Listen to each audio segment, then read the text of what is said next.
আসসালামু আলাইকুম রহমতুল্লাহ। প্রমোট হাফিজ বিল্লাহর রূপটপ থেকে আমি অ্যাডভোকেট মোহাম্মদ হারুনুর রশিদ আপনাদেরকে জানাই স্বাগতম।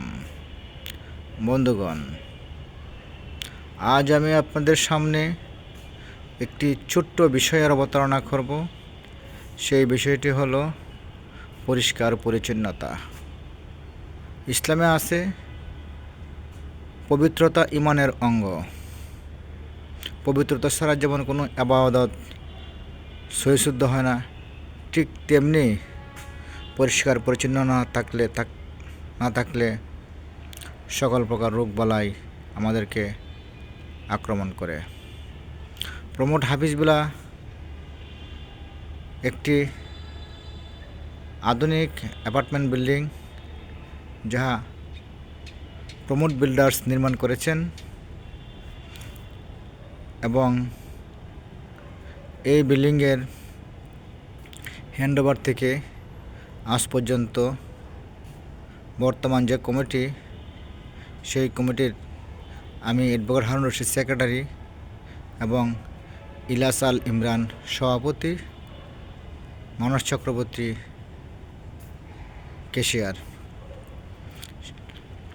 মাখন ভাই সহসভাপতি এবং অন্যান্য সদস্যবৃন্দদের সহযোগিতা নিয়ে প্রমোট হাফিজ বিল্লাহকে পরিচালনা করে যাচ্ছি।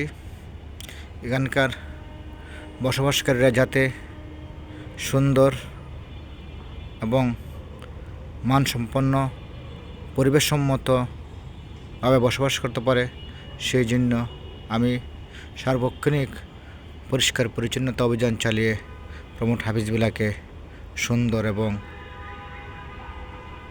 সুসজ্জিত করে রাখি। তাই আমি আজ প্রমোট হাফিজ বিল্লাহর কিছু অংশ আপনাদেরকে দেখালাম, যাতে প্রমোট হাফিজ বিল্লাহ যেভাবে এই কমিটি কর্তৃক পরিষ্কার পরিচ্ছন্নতা বজায় রাখা হয়, ঠিক তেমনি আপনারাও যারা ঢাকা শহরে বসবাস করেন তারা যেন স্বাস্থ্যবিধি মেনে পরিষ্কার পরিচ্ছন্নতা অনুসরণ করে বসবাস করতে পারেন, বিভিন্ন রোগবালাই থেকে মুক্ত থাকতে পারেন, সেই আশা ও আকাঙ্ক্ষা ব্যক্ত করে আমি অ্যাডভোকেট হারুন রশিদ এখানে আমার বক্তব্য সমাপ্ত করলাম। আল্লাহ হাফেজ।